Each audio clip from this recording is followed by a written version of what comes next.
मदनपुर नामक राज्य में एक जयवीर नाम के बड़े ही दयालु राजा राज्य करते थे। वो बड़े ही दयालु और उदार थे। वो अपनी प्रजा का बहुत ही अच्छे से ध्यान रखते थे और उनकी हर समस्या को अच्छे से ध्यान से सुनते और समझते थे। एक दिन राजा ने मंत्री को बुलवाकर पूछा, मंत्री जी, हमारे राज्य में सब ठीक तो है ना? हमारे राज्य में किसी को कोई तकलीफ तो नहीं है ना?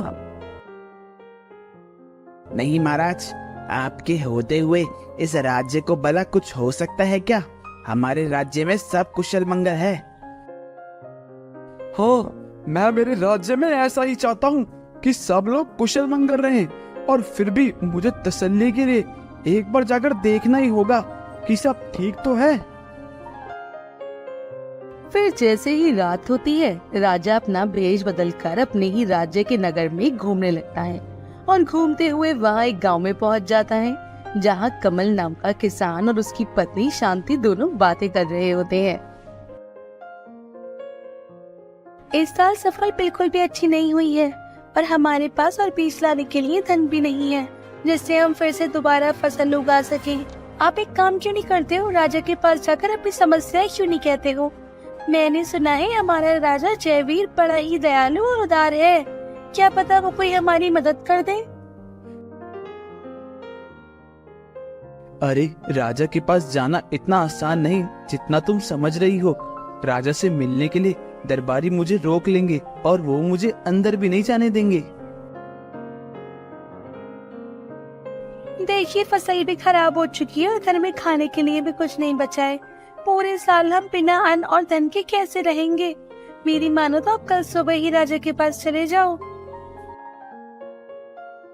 ओह, तुम कहती तो ठीक हो। मैं कल ही राजा के पास मदद के लिए जाता हूँ।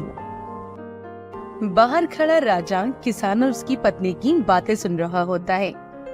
राज्य में फसल खराब होने के कारण सभी किसान दुखी हैं और मुझे इसकी भनक तक नहीं है। फिर राजा अपने महल चला जाता है और पूरी रात बस किसानों के बारे में सोचता रहता है। सुबह होते ही राजा जयवीर सभी किसानों के खेतों में पहुंच जाता है और उनकी खराब फसल देखता है जिनमें कमल किसान की भी फसल होती है। फिर वो सभी किसान और कमल किसान से फसल के बारे में पूछता है। ये तुम्हारी फसल को क्या हुआ है? ये खराब कैसे हो गया?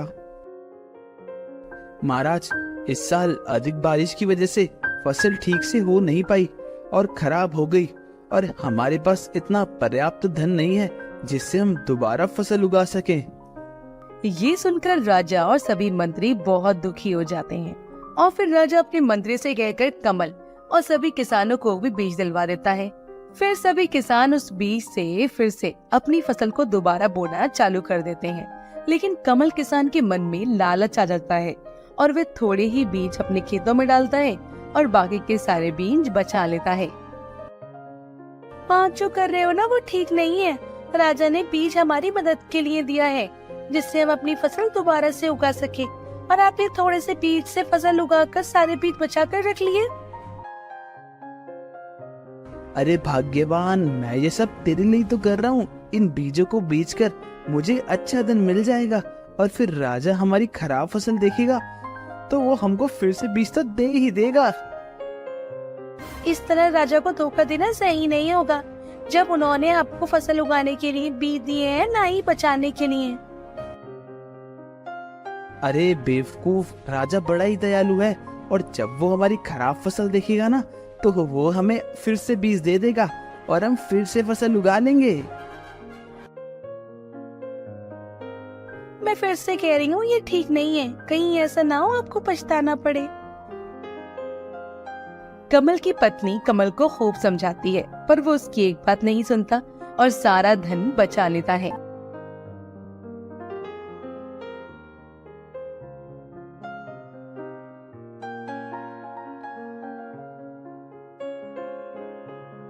और कुछ ही दिन बाद राजा फिर से सभी किसानों के खेतों का चक्कर लगाता है।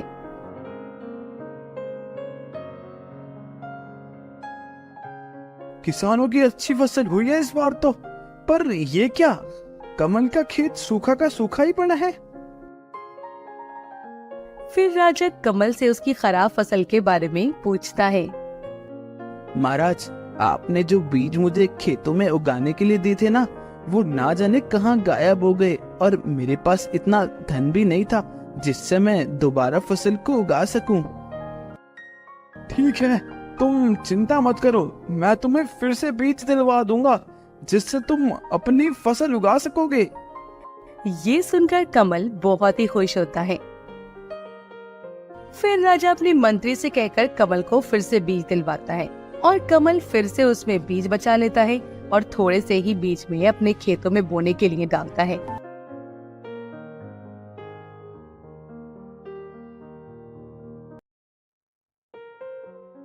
कुछ ही दिनों के बाद राजा फिर से सभी किसानों के खेतों का चक्कर लगाने आते हैं, तो वह फिर से कमल की खराब फसल को देखता है। तो वह कहता है, अरे क्या, इस बार भी कमल की फसल खराब है? पर कैसे, क्यों? कमल, मैंने तो तुम्हें बढ़िया बीज दिए थे, फिर भी तुम्हारी फसल क्यों खराब हो गई? महाराज, इस बार भी जो आपने बीज दिए थे वो ना जाने कहाँ गायब हो गए। पता ही नहीं हो रहा महाराज, ये बीज जा कहाँ रहे हैं। अच्छा, हर बार बीज खराब तो नहीं हो सकते, जरूर दाग में कुछ काला है, मुझे पता लगाना होगा। फिर राजा कमल को इस बार बीज के बदले धन देता है।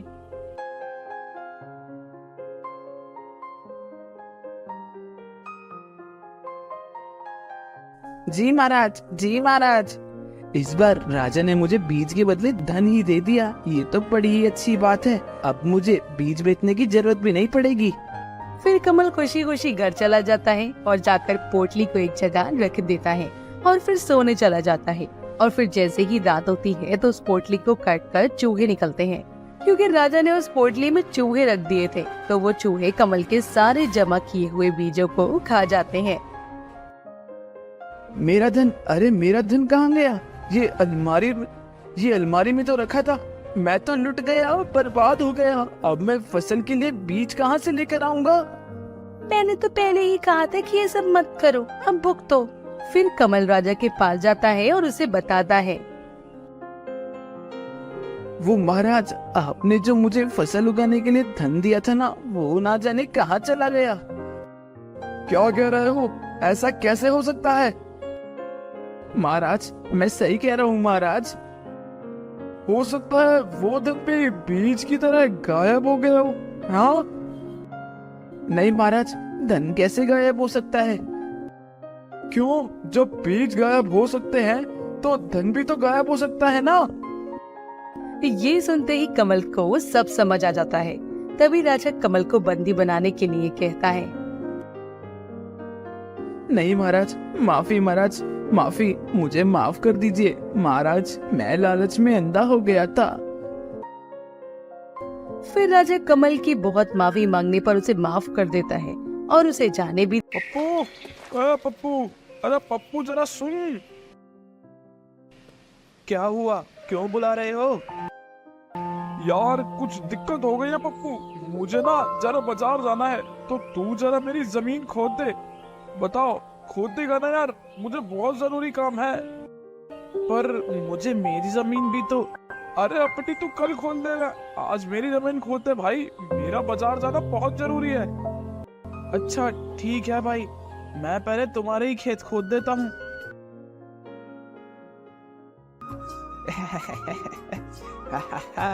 बना दिया पप्पू का पूरक, अब वो मेरा खेत जोतेगा और मैं आराम से घर जाके सोऊंगा।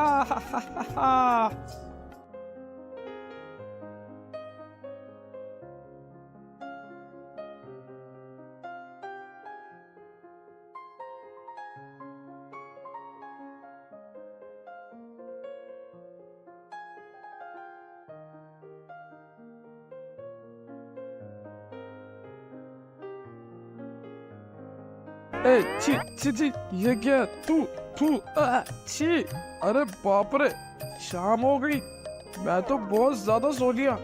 जल्दी से खेत जाके देखता हूँ पप्पू ने कितना काम कर दिया।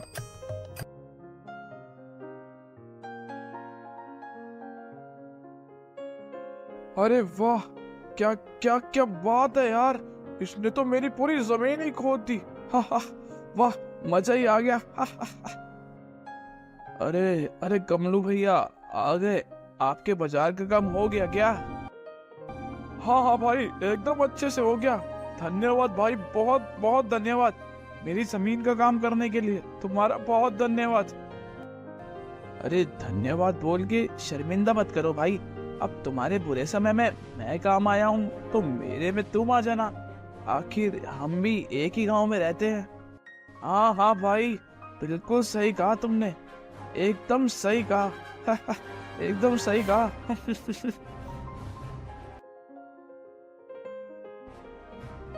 पप्पू बेटा, अरे ओ पप्पू बेटा, जरा इधर आके कुछ खा ले, फिर खेतों में काम करने चले जाना। मुझे तुझसे कुछ काम करवाने हैं।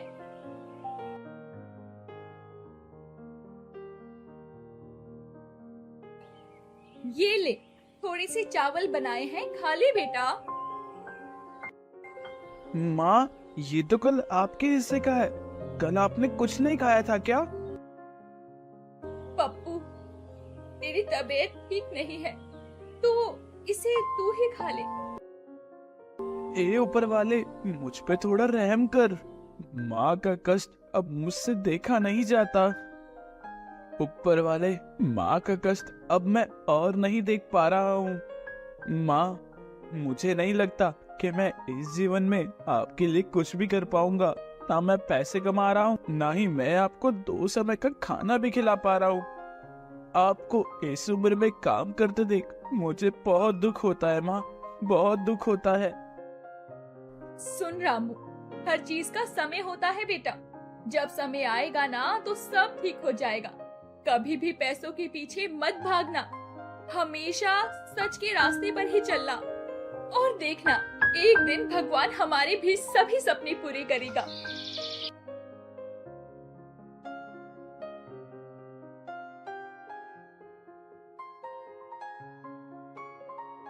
ओ पप्पू, ओ पप्पू, अरे ओ पप्पू, कहाँ जा रहे हो?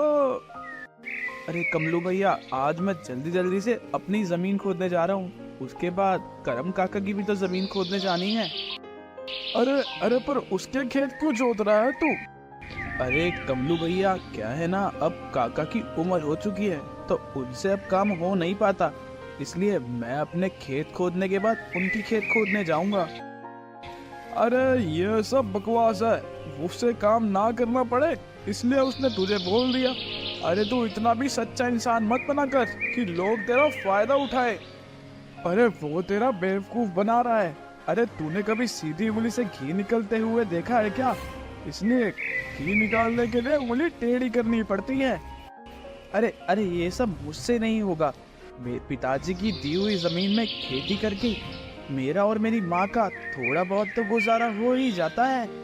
और मेरी माँ कहती है कि हमें सबकी मदद करनी चाहिए, भगवान सब देख रहा है, एक दिन भगवान हमारे भी दुख दूर करेगा। मेरी माँ ने मुझे भगवान पर विश्वास करना सिखाया है। अरे तू बस अब इसी भ्रम में रही हो, अपनी माँ की बातों में आ जाता, इतना बड़ा हो गया है तू। अरे माँ सही कहती है, माँ के बारे में कुछ मत बोलना। एक दिन देखना, ऊपर वाला मेरी बहुत मदद करेगा, वो हमारे सारे दुख दूर कर देगा।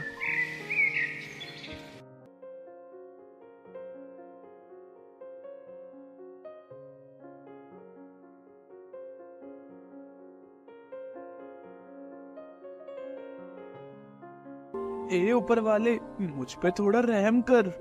माँ का कष्ट अब मुझसे देखा नहीं जाता। ऊपर वाले, माँ का कष्ट अब मैं और नहीं देख पा रहा हूँ। माँ, मुझे नहीं लगता कि मैं इस जीवन में आपके लिए कुछ भी कर पाऊंगा। ना मैं पैसे कमा रहा हूँ, ना ही मैं आपको 2 समय का खाना भी खिला पा रहा हूँ। आपको इस उम्र में काम करते देख मुझे बहुत दुख होता है माँ, बहुत दुख होता है।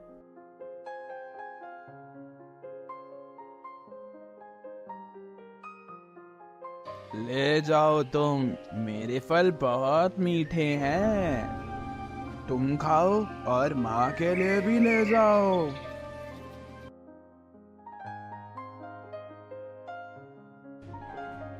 सुबह सुबह का सपना एकदम एकदम सच्चा होता है। सुबह का सपना तो क्या सच में ऊपर वाला मेरे ऊपर पैसों की बरसात करेगा?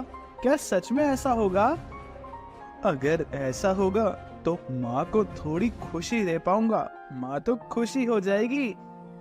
माँ, ओ माँ, अरे माँ सुनती हो? माँ, माँ, मैंने सपना देखा माँ, ऊपर वाला मेरे पे पैसों की बारिश कर रहा है। सुबह का सपना है माँ, आपने कहा था ना कि सुबह का सपना तो सच होता है, तो अब क्या ये भी सच होगा? माँ, आप तो कभी झूठ नहीं कहती हो ना, तो फिर तो सच में भगवान पैसे फेंकेंगे ऊपर से। वाह, मजा आ जाएगा। अरे क्या पागल लड़का है, अगर तेरे भाग्य में होगा तो तुझे जरूर मिलेगा। फिलहाल खाना खा और खेत में जा।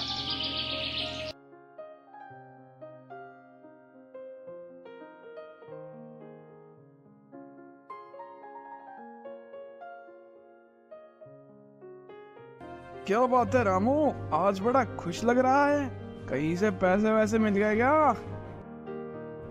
अरे मिले नहीं है कमलेश भैया, मिलने वाले हैं। अरे कहाँ से मिलेंगे? क्या तू चोरी वोरी करेगा क्या कोई? देख, गलत बात है चोरी करना।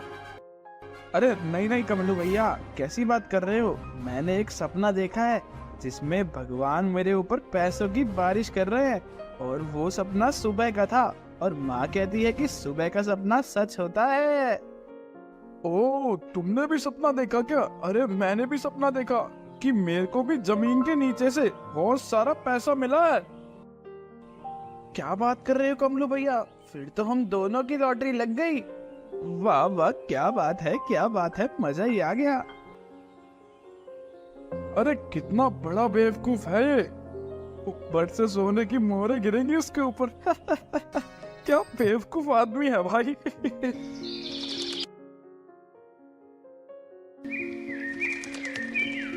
सुबह का सपना सच होगा भाई, सच होगा।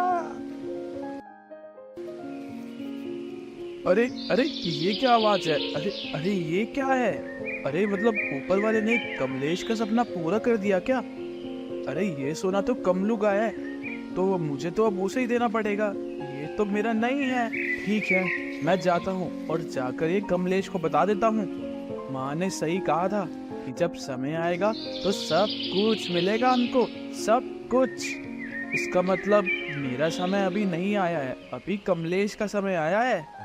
लेकिन कोई बात नहीं, मेरा भी समय जरूर आएगा, और जल्दी आएगा। हाँ, जल्दी आएगा।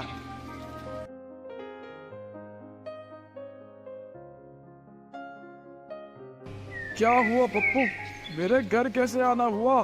तुम्हारा सुबह का सपना सच हो गया है क्या? ऊपर से पैसे गिरे क्या तुम्हारे ऊपर? जल्दी बताओ, गिरे क्या ऊपर से पैसे? अरे नहीं भाई कमलू, ऊपर से पैसे तो नहीं गिरे, लेकिन जमीन के नीचे से सोना निकला है जो तुम्हारे सपने में आया था, मेरी जमीन में। यार तुम तो बहुत लकी हो भाई, तुम्हारा तो सपना सच भी हो गया। चलो अब जल्दी चलो, तुम्हारा सोने का घड़ा तुम्हारा इंतजार कर रहा है। हैं? अरे ये मजाक तो नहीं कर रहा भाई, मुझे तो क्या बताऊं यार, एक बार जाके देख ही लेता हूँ, क्या पता पप्पू सच कह रहा हो। भाई सच में बहुत बड़ा बेवकूफ है ये, इसने खुद ना लेकर सोना मेरे लिए छोड़ दिया। चलो चलो जल्दी चलो, क्या बातों में लगाऊं मैं।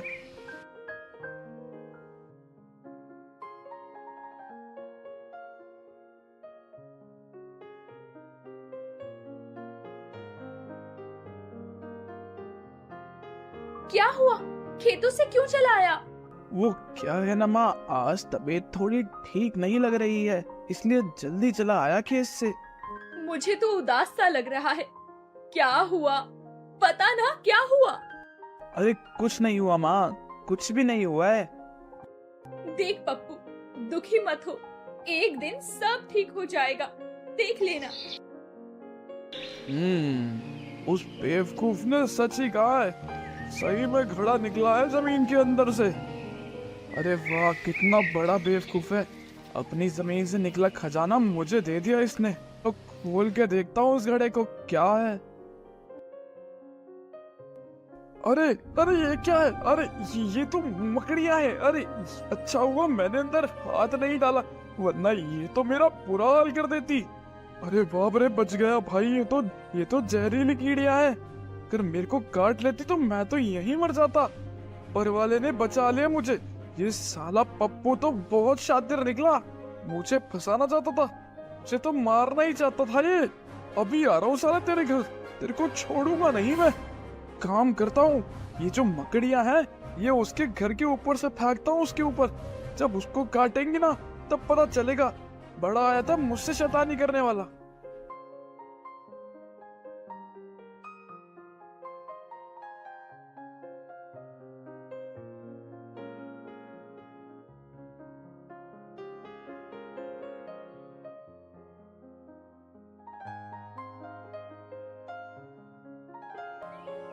माँ माँ देख रही हो, ऊपर से सोने की मोहरें गिर रही हैं। माँ ऊपर वाले का चमत्कार देखो, अरे देखो।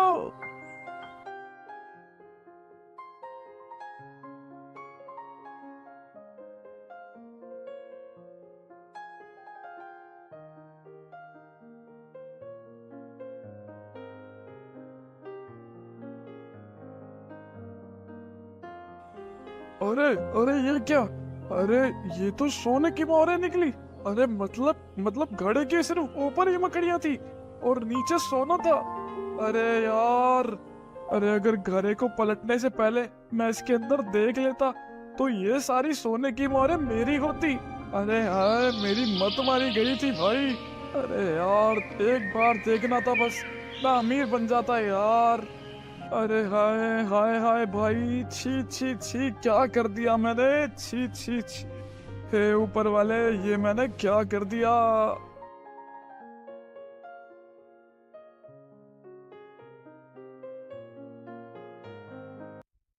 इसीलिए वह हमेशा महल में रहते और अपने दरबारियों और सेवकों से घिरे रहते। राजमहल में एक सेवक था जिसका नाम गोविंद था। गोविंद राजा का सच्चा सेवक था और हमेशा राजा की मदद करने के लिए तैयार रहता था। वह न केवल ईमानदार था, बल्कि उसे अपने राजा और राज्य के लोगों से बहुत प्यार था। हालांकि उसकी हालत गरीब थी, लेकिन वह हमेशा राजा की सेवा में अपने कर्तव्यों को ईमानदारी से निभाता था। गोविंद के मन में एक सपना था। वह चाहता था कि राजा विजय सिंह एक दिन राज्य के लोगों के बीच जाएं, ताकि वह उनके दुख दर्द और खुशियों को समझ सके। एक दिन राजा विजय सिंह ने घोषणा की कि वह राज्य में किसी भी बदलाव के लिए अपने दरबारियों से सुझाव लेंगे। गोविंद ने यह सुनकर सोचा कि यह सही मौका है। वह राजा के पास गया और विनम्रता से बोला, महाराज, अगर आप मुझे अनुमति दें तो मैं एक सलाह देना चाहता हूं। राजा ने उसे गंभीरता से सुना और पूछा, क्या सलाह है तुम्हारी गोविंद? महाराज, आप अपने महल में बहुत खुश रहते हैं, लेकिन राज्य के हर व्यक्ति की हालत आपको नहीं पता। क्या आप कभी गांव-गांव नहीं गए? यदि आप एक दिन अपने राज्य के लोगों से मिलेंगे तो आपको समझ में आएगा कि हमारे लोग क्या चाहते हैं और किस तरह की समस्याओं का सामना करते हैं। मुझे डर लगता है कि बाहर जाना खतरनाक हो सकता है। क्या तुम मुझे यकीन दिला सकते हो कि वहां कुछ नहीं होगा? महाराज, अगर आप चाहें तो मैं आपकी सुरक्षा का पूरा ध्यान रखूंगा। मैं आपके साथ रहूंगा और आपको कोई भी खतरा नहीं होगा। वह अपनी सुरक्षा में कुछ सैनिकों को लेकर गांव-गांव जाने का निर्णय लेते हैं। गोविंद राजा को अपने साथ लेकर गांवों में गया और वहां के लोगों से मुलाकात की। लोग राजा को देखकर बहुत खुश हुए और उन्होंने राजा से अपनी समस्याओं के बारे में बताया। राजा ने पाया कि कई गांवों में पानी की कमी थी, कुछ जगहों पर बेरोजगारी थी और कुछ स्थानों पर किसानों के लिए सरकारी सहायता की कमी थी। ये देखकर राजा को बहुत दुख हुआ और उसने तुरंत कई निर्णय लिए ताकि राज्य के लोगों की समस्याओं का समाधान किया जा सके। राजा जब महल लौटे तो उन्होंने गोविंद से कहा, तुम्हारी बात सच थी। मैं अब समझ पाया कि जो मैं सोचता था वह गलत था। अब मुझे अपने राज्य के लोगों के दुखों का पता चला है। अगर तुम नहीं होते तो शायद मैं कभी नहीं समझ पाता। महाराज, यह मेरी कोई बड़ी बात नहीं है।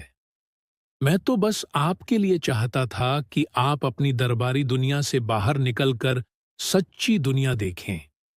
आप सच्चे राजा हैं, जो राज्य के हर नागरिक के लिए काम करते हैं। राजा ने फिर गोविंद को अपने दरबार में उच्च पद पर नियुक्त किया और कहा, तुम्हारी ईमानदारी, बुद्धिमानी और समर्पण ने मुझे सच्ची राह दिखाई। तुम हमारे राज्य के लिए अनमोल हो। उस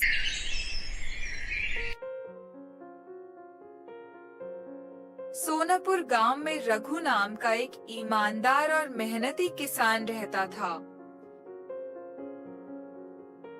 वह रोज सुबह अपने खेतों पर काम करने जाता और शाम को अपने घर लौटता। वह एक गरीब किसान था, लेकिन वह किसी का हक नहीं मारता था। एक दिन जब वह अपने खेत से लौट रहा था, तो उसे रास्ते में एक थैली पड़ी हुई दिखी। जब उसने थैली उठाकर खोली, तो वह हैरान रह गया। उसमें सोने की अशर्फियां भरी हुई थीं। यह देखकर रघु हैरान रह गया। अरे, ये अशर्फियों से भरी थैली किसकी हो सकती है? मैं इस थैली को अपने पास नहीं रख सकता। ये किसी की मेहनत की कमाई हो सकती है। इस थैली को गांव के मुखिया के पास लेकर जाता हूँ। वह इसको इसके मालिक के पास पहुँचाएंगे। रघु थैली को लेकर गांव के मुखिया के पास जाता है।